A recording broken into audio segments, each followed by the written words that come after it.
네, 오늘 6월의 첫째 주일 예배 가운데 나오신 모든 분들 다시 한번 주님의 이름으로 축복합니다. 이 시간 우리에게 가운데 임재하시는 하나님을 보시고 하나님 만나고 돌아가실 수 있기를 다시 한번 축복합니다.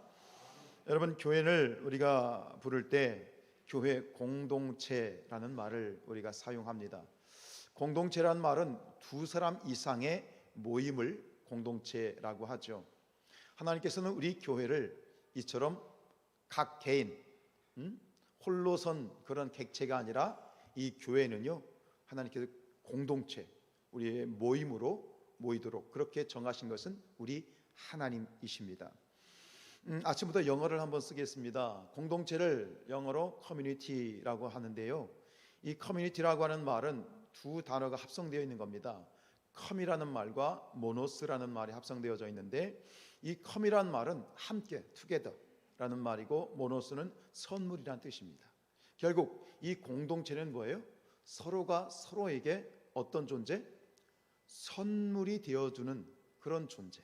그러니까 우리가 함께 모일 때 역시 우리가 서로가 서로에게 선물과 같은 존재가 될 수 있다는 것이고, 그리고 이것이 하나님의 창조 원리이지요.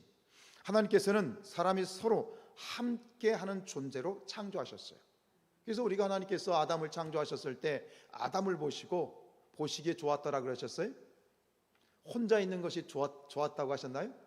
아니죠. 아담이 혼자 있는 것이, 독처하는 것이 하나님 보시기에 좋지 않았다고 그랬어요. 그래서 누구를 만드신 거예요? 이브를 만드신 거예요. 여러분, 이 하나님의 이 창조의 원리가 한자에 고스란히 녹아져 있지 않습니까? 사람을 의미하는 그런 한자 성어가 뭐죠? 사람 인자잖아요. 사람 인자가 어떻게 되어 있는 거예요? 두 사람이 서로 기대어 있는 것이 사람 인자예요. 이 한자 속에 이런 하나님의 창조 원리가 담겨져 있는데, 사람은요, 혼자 있는 것보다는 함께 할 때, 그 관계가 건강할 때 그 속에서 우리가 건강한 행복한 삶을 누릴 수 있도록 그렇게 창조가 되어져 있어요. 잠언서 27장 17절입니다. 시작. 철이 철을 날카롭게 하는 것 같이 사람이 그의 친구의 얼굴을 빛나게 하느니라. 철이 철을 날카롭게 한다. 서로가 서로에게 선물이 되어준다. 서로가 서로에게 복이 되어준다. 이것이 공동체, 우리가 함께 할 때 나타나는, 함께 함으로 함께 해야 되는 이유이기도 하고, 그를 통해서, 함께 함을 통해서 하나님이 어떤 계획하신 그런 창조의 원리인 것이죠. 우리 사랑하는 성산의 이 공동체가 특별히 서로가 서로에게 선물과 같은 존재가 되기를 축복합니다. 그런 복된 만남이 되기를 축복합니다. 제가 인천에 있을 때 굉장히 저하고 같이 정말 평신도로서 어느 권사님이 계셨는데, 김 권사님이라는 분인데요, 이분이 굉장히 하나님 앞에서 열심히 정말 사역을 하셨던 아주 신실하신 권사님이셨어요. 근데 이 권사님이 이제 사업을 하시기 위해서 인도로 건너가신 거예요. 인도에서 열심히 사업을 하시고 신앙생활을 하시는데, 한 지금부터 8년 전쯤 된 것 같아요. 2015년쯤 있었던 일인데, 갑자기 권사님하고 통화를 하는데 그 권사님이 이런 말씀하세요. 목사님, 제가 신앙생활한 지 50년이 되었는데, 제가 50년 신앙생활을 지금 하면서 이번에 제가 가나안 성도가 되었습니다 그러시더라고요. 가나안 성도가 뭔지 아시나요? 아시죠? 가나안 성도, 가나안을 거꾸로 하면 뭐예요? 안 나가요. 안 나가. 즉 가나안 성도라는 건 뭐냐?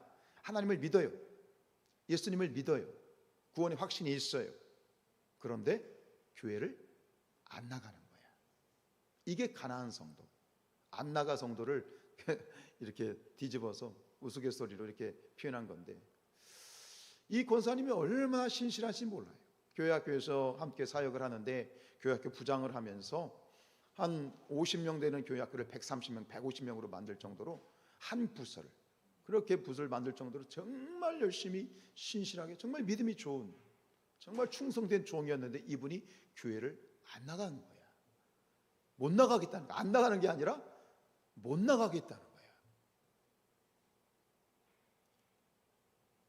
전 그때 적지 않게 저도 충격을 받고 많이 기도를 했습니다. 여러 가지 이유죠. 가장 큰 이유는 목회자 때문에 그래요. 목사 때문에. 이 권사님도 목사 때문에 교회 안 나가겠다는 거예요. 참다 내가 더 이상 이 교회에 머물러 있으면 죽겠더라는 거예요. 내가 내 영이 죽고 신앙이고 뭐고 다 잃어버리게 생겼다는 거예요. 예수님은 좋아, 하나님은 좋아. 그런데 뭔 싫어? 교회는 싫다는 거예요. 지금은 이제 뭐 잘 회복하셨고 그리고 사업도 잘 번성하고 있어서 너무 감사한데, 여러분 이 가나안 신자들에게 물었대요. 당신들이 다시 교회를 출석한다면 어떤 교회를 출석하고 싶으십니까? 라고 물었대요. 그랬더니 첫 번째 대답이 뭐냐면 16.6%가 올바른 목회자가 있는 교회를 가고 싶다. 이 말은 뭐예요? 죄송하지만 참 이 목사로서 이런 말하기가 굉장히 뜨끔뜨끔하지만, 가나안 신자가 되는 결정적인 이유는 제1순위는 누구 때문에? 여러분들도 입에 담기 좀 그렇죠? 부끄럽습니다. 목사 때문이다 이거. 목회자 때문에. 목회자에게 상처를 입고 목회자에게 실망을 해서 교회를 나가는 성도들이, 교회를 안 나가는 성도들이 굉장히 많다는 거지. 여러분, 이런 일이 우리 성산교회에 없도록 여러분들이 기도해 주셔야 돼요. 저를 위해 기도해 주셔야 돼요. 저도 인간이라 어떤 모습으로 여러분들 실망시킬 수 있잖아요. 교회를 위해서. 이 순위가 뭐냐면 15.6%가 공동체성이 있는 교회를 가고 싶다라고 했다고 합니다.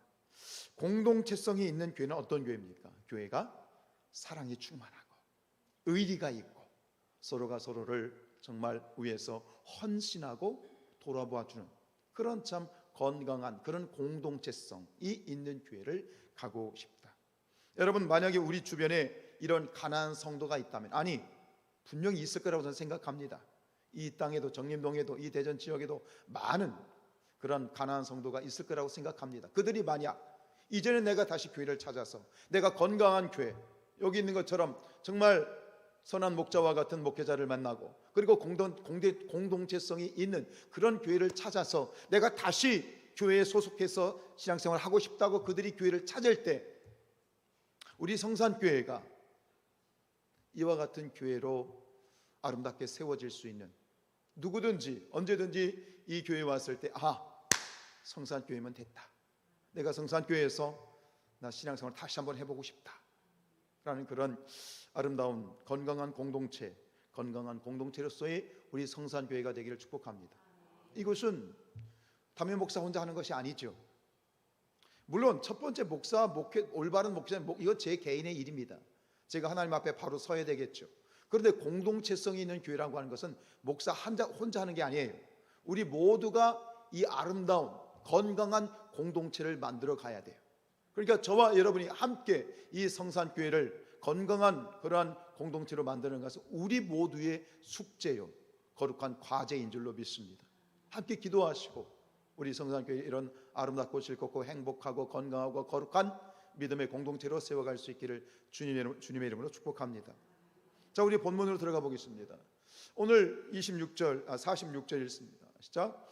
예수께서 무리에게 말씀하실 때에 그의 어머니와 동생들이 예수께 말하려고 밖에 섰더니, 오늘도 예수님은 복음 사역에 아주 지금 열심히 사역을 하고 계십니다. 그런데 예수님이 이렇게 어느 한 집에 들어가서 많은 사람들이 몰려 있고 열심히 말씀을 증거하시고 치유 사역을 하시고 복음 사역을 하시는데, 근데 밖에 예수님의 어머니와 동생들이 예수님께 말하려고 왔다는 거예요. 말하려고, 뭔가 할 말이 있어서 온 거예요. 근데 사람들이 하도 많이 몰려 있으니까 예수님께 가까이 오지 못하고 아마 멀리서 아마 얘기를 한 것 같아요. 소식을 전한 것 같아요. 자, 47절이죠.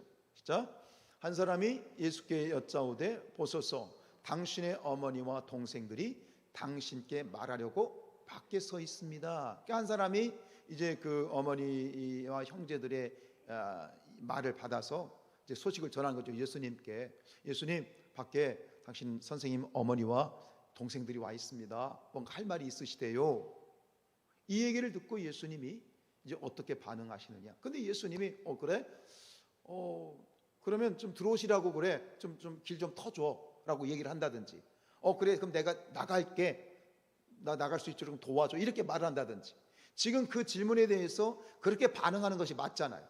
근데 예수님의 대답을 보면 전혀 생뚱맞은 말씀을 하세요. 예수님이 뭐라고 하셨죠? 48절 말하던 사람에게 대답하이르되 누가 내 어머니며 누가 동생들이냐 이거예요. 이게 무슨 얘기죠? 누가 내 어머니며 누가 내 동생들인데, 이거 어떻게 들으면 굉장히 기분이 굉장히 나쁠 만한 그런 답변입니다. 그러면서 또 이렇게 말씀하시죠. 49절 50절 읽습니다. 시작. 손을 내밀어 제자들을 가리켜 이르시되 나의 어머니와 나의 동생들을 보라. 자, 주변에 이제 둘러앉은 그러한 무리들, 그들을 제자들이라고 부르시면서 그들을 이렇게 가리키시면서 나의 어머니와 나의 동생들을 보라. 50절 누구든지 하늘에 계신 내 아버지의 뜻대로 하는 자가 내 형제요 자매요 어머니이다. 동문서답하듯이 예수님이 이 말씀을 하신 거예요. 누가 내 어머니고 누가 내 동생들이냐? 지금 예수님이 당신의 어머니 마리아와 그리고 동생들을 지금 무시하거나 그들을 지금 부인하고 있는 건가요? 그건 아니죠, 그죠? 그걸 얘기하는 건 아니에요. 지금 예수님께서 분명히 이 상황을 통해서 그 모여있는 제자들에게, 성도들에게 뭔가 하시고 싶은 영적인 메시지가 있는 거예요. 그 교훈을 지금 하시고 싶은 건데, 지금 여기서 예수님이 하시고 싶은 메시지는 뭐냐면, 교회는 뭐다? 교회 공동체는 한 가족이다. 육신의 가족이 아니라, 육신의 가족만 가족이 아니라 예수 그리스도를 믿는 하나의 믿음을 가진 우리 모두가 가족이다 라는 이 말씀을 지금 예수님이 하시고 싶은 거예요. 여러분, 우리는 예수 그리스도 안에서 가족입니다. 별로 인정하고 싶지 않으신가 봅니다. 우리는 예수 그리스도 안에서 한 가족입니다. 우리는 영적인 가족입니다. 그리고 새로운 가족입니다. 그래서 우리가 서로가 서로를 부를 때 뭐라고 부르죠? 형제, 자매라고 부를 수 있는 것이고, 우리에게는 한 분 아버지가 계시지 않습니까? 우리 아버지 하나님. 여러분의 아버지가 누구예요? 하나님. 아버지 하나님, 한 분 하나님을 아버지라 부르는 우리 모두는 형제요, 자매요, 가족이다 라고 하는 거예요. 우리가 소위 가족이라고 부를 때, 우리가 가족이라고 부르는 사람들은 어떤 사람들이죠? 한 핏줄이잖아요. 한 피를 받은, 그렇죠? 한 피를 받은 사람들을 가족이라고 부르죠. 그런 측면에서 본다면 우리도 역시 가족이 맞습니다. 우리도 역시 한 피를 받은 자들입니다. 누구의 피? 예수 그리스도의 보혈. 한 피 받아 우리가 한 몸을 이룬 우리는 분명 가족이 맞습니다. 찬송가 220장 3절에 사랑하는 주님 예수 같은 주로 섬기나니 한 피 받아 한 몸 이룬 형제여 친구들이여. 이게 우리 교회 공동체가 가족임을 고백하는 찬양이죠. 한 피, 예수 그리스도의 한 피를 받아서 우리는 한 몸을 이룬 한 형제요, 자매요, 가족이요, 부모요, 자식인 줄로 믿습니다. 여러분, 주위를 둘러보십시오. 주변에 있는 우리 자녀들은 우리의 자녀들이고, 내 자녀들이고, 여기 우리 어르신들은 우리의 어머니이고 우리의 아버지이고, 우리는 가족입니다. 아멘이십니까? 우리는 가족입니다. 그런데 하나님께서 우리를, 이 교회 공동체를 가족으로 묶어주신 중요한 영적인 의미가 있음을 오늘 깨닫기를 원하는데요. 여러분, 이 건강한 교회 공동체는 가족 공동체죠. 자, 가족 공동체란 말은 뭐냐면 가족과 같은 공동체가 아니라 가족이 되어야 된다는 얘기야. 우린 가족 같아 이런 말과 우린 가족이야 라는 말은 다르죠. 여러분, 우리 성산교회 공동체가 가족 같은 공동체, 가족과 비슷한 공동체가 아니라 정말 가족으로서의 공동체가 되기를 원합니다. 그래서 이것을 사도 바울이 어떻게 표현했냐면, 이 가족이라고 하는 의미를, 가족으로서의 교회 공동체를 한 몸의 지체로 표현했어. 지체가 뭔지 아시죠? 팔다리 몸, 한 몸을 이루고 있는 각각의 부분들을 지체라고 얘기하죠. 우리 로마서 12장 5절입니다. 시작. 이와 같이 우리 많은 사람이 그리스도 안에서 한 몸이 되어 서로 지체가 되었다. 중요한 것, 그리스도 안에서, 믿음 안에서 우리가 한 몸이 되어서 우리 서로 각자가 한 몸의 일부인 지체가 되었다고 하는데, 그럼 한 몸의 지체가 되었다는 것은 무슨 뜻입니까? 우리가 보통 지체를 이야기할 때 역할론에 대해서 얘기합니다. 너는 팔이고, 너는 다리고, 너는 코고, 너는 입이고, 각각의 역할에 대해서 의미하지만, 여기서 중요한 것, 지체가 되었다는 것은 뭘 의미하느냐? 바로 이것을 의미합니다.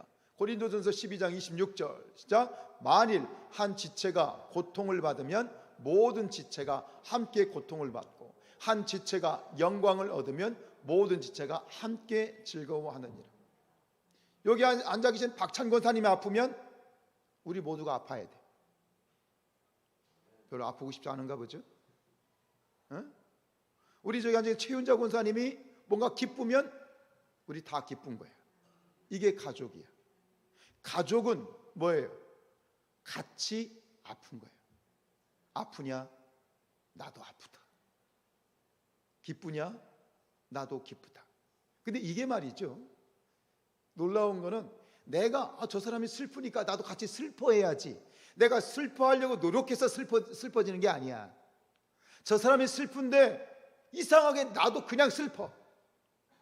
저 성도가 기쁜데, 기쁜 일이 있는데 그냥 나도 기쁜 거야.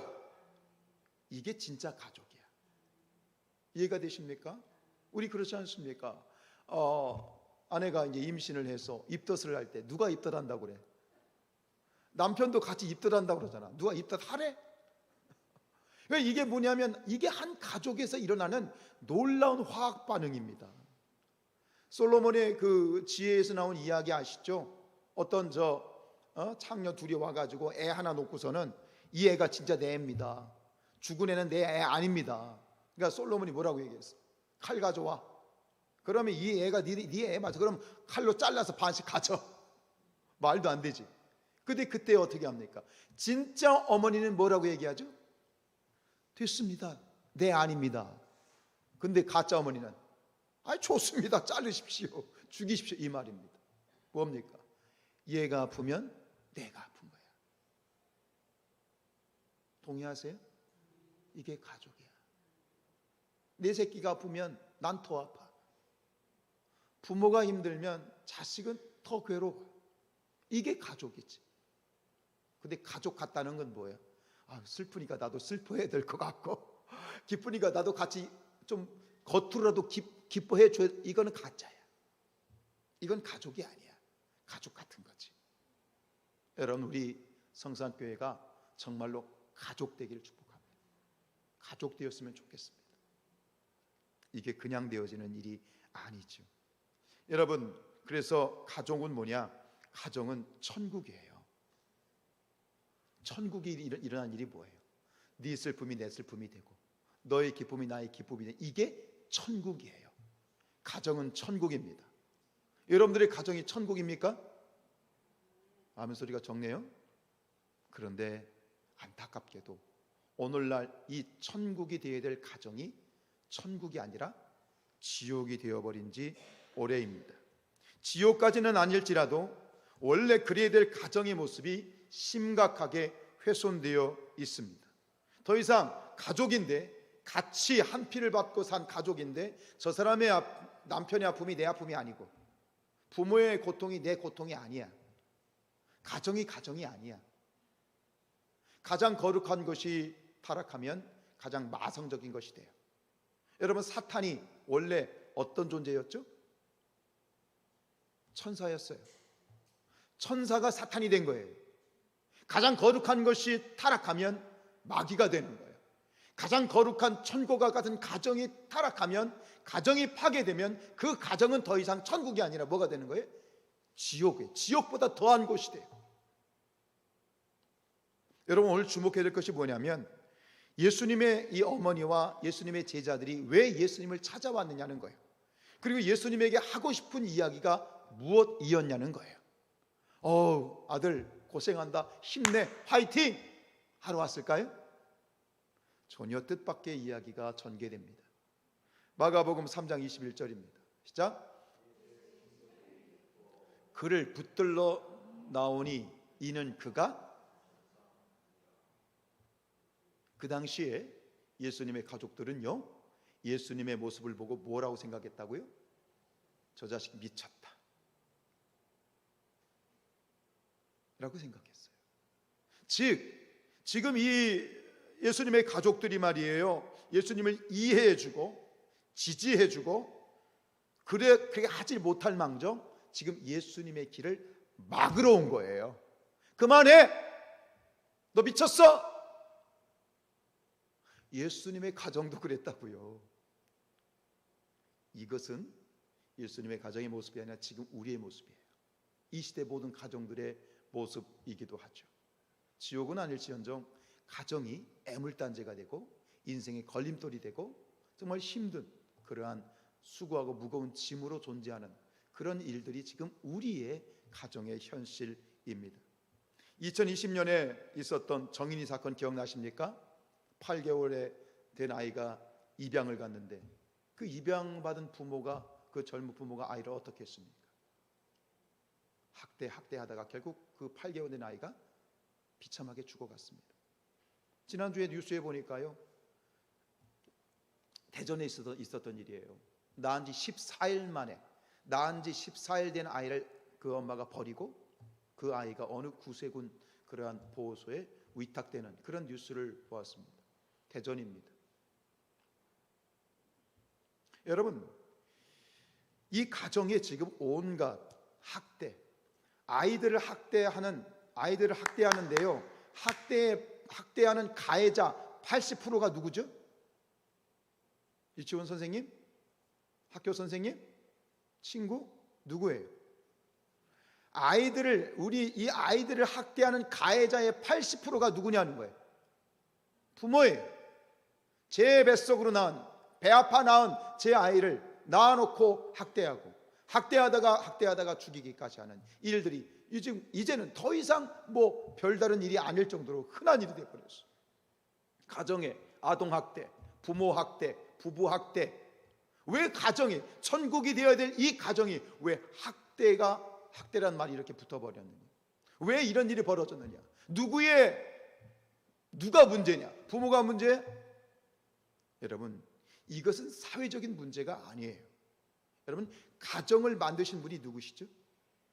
가정을 조직하신 분이 누구시죠? 하나님이세요. 이거는 사회적인 문제가 아니에요. 윤리 도덕적인 문제가 아니에요. 이것은 영적인 문제예요. 이 가정의 파괴의 배후에는 누가 있다? 마귀가 있어요. 가정을 파괴시키려고 혈안이 되어 있는 게 누구냐 아십니까? 그게 마귀 사탄입니다. 왜요?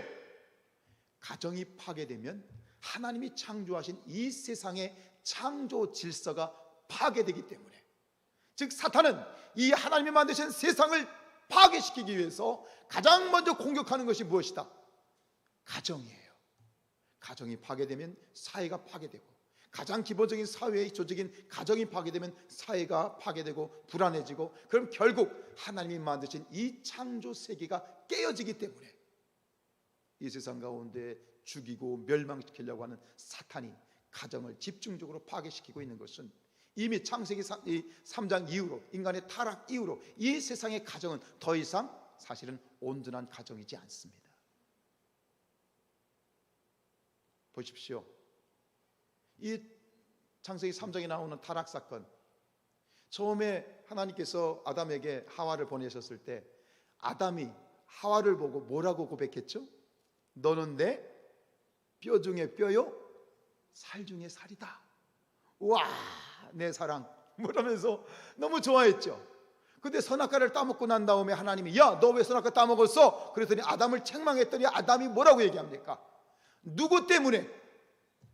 하나님이 주신 저 여자 때문에 말이죠. 죄송해요. 저 니은 여니은 때문에. 바로 이 내 뼈 중에 뼈, 살 중에 살이라고 했던 그 여인이 이제는 내 죄를 핑계거리가 되지 않습니까? 태초부터 결국은 부부관계가 깨어져 있습니다. 여러분, 그냥 사랑해서 산다고 부부관계가 유지되지 않습니다. 끊임없는 사단의 역사 가운데 부부관계를 깨트리는 일들이 여전히 벌어지는 거죠. 한 사람이 두 사람이 대화를 하는데 그랬대요. 친구한테 자네 아내 요즘 어때? 이렇게 물었더니 내 아내 결혼할 때는 참 깜찍하더니 지금은 끔찍해. 그러더래요. 그래. 뭐 여자는 그랬어. 우리는 안 맞아. 로또야. 그지? 남편은 무조건 로또야. 왜? 안 맞아. 죽어도 안 맞아. 이게 그냥 우스갯소리가 아니라 그 속에서 지금 작용하고 있는 사단의 역사를 보시길 바랍니다. 부부관계가 깨어졌습니다. 죄로 말미암아 부부관계가 깨어졌습니다. 그 다음에 뭐가 깨어지죠? 형제관계가 깨어집니다. 아담과 아들을 낳았습니다. 큰아들은 가인이고 작은아들은 아벨입니다. 근데 두 사람이 이제 가인은 농사꾼이고 아벨은 이제 목축업자인데 가서 이제 각자의 소산을 가지고 하나님의 제사를 드렸는데, 예배를 드렸는데 하나님이 누구의 제사를 받으셨어요? 동생인 아벨의 제사를 받았어요. 그러니까 그 가인이 마음에 시기가 생긴 거예요. 이건 뭐지?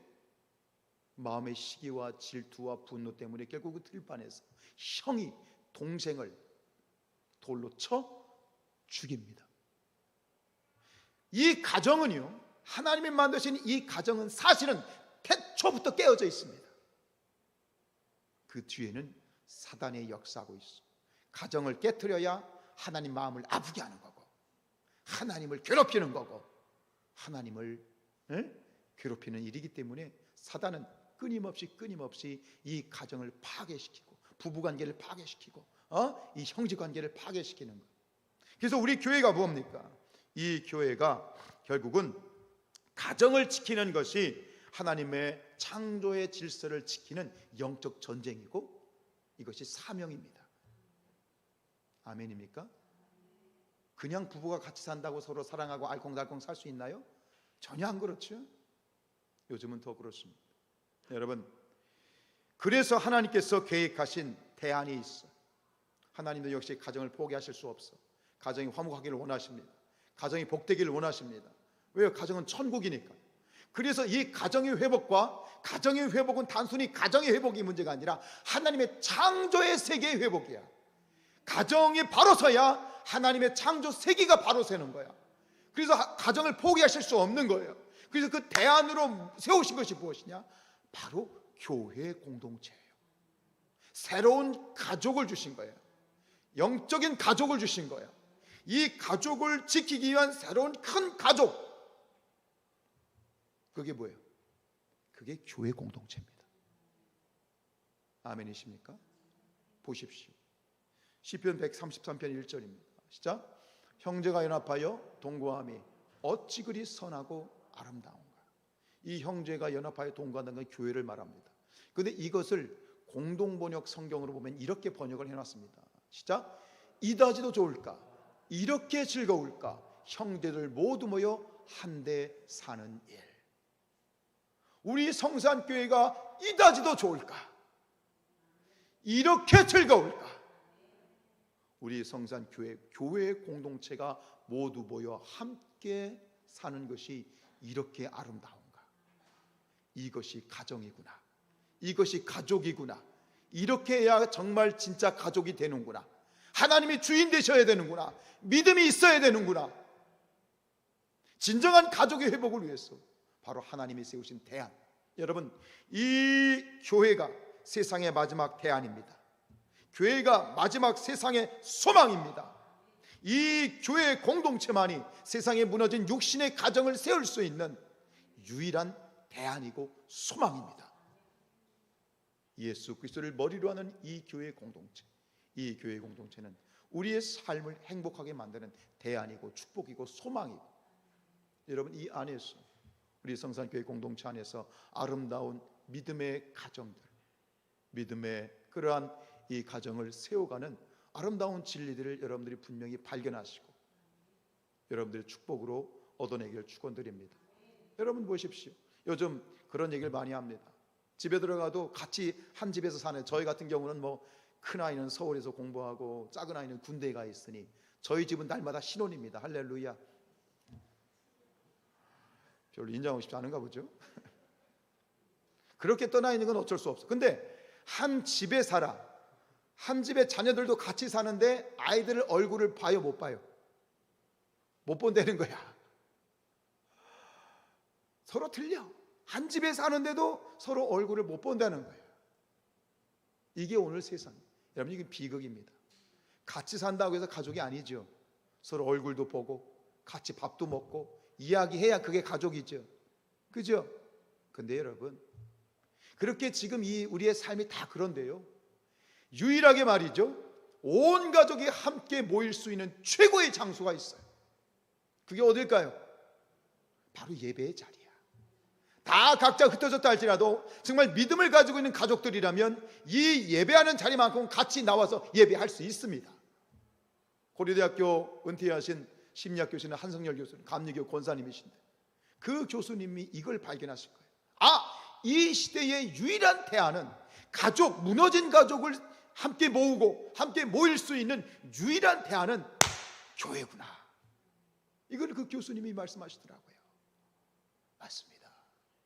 여러분, 우리가 함께 모여서 지금 우리 자녀들이 함께 예배하는, 저는 꿈을 꾸는 그 기도하는 제목 중에 하나가 뭐냐면 이 자리에 3대 4대 온 세대 가족들이 손주 손녀 손 붙잡고 와서 함께 예배하는 그런 교회가 되었으면 좋겠습니다.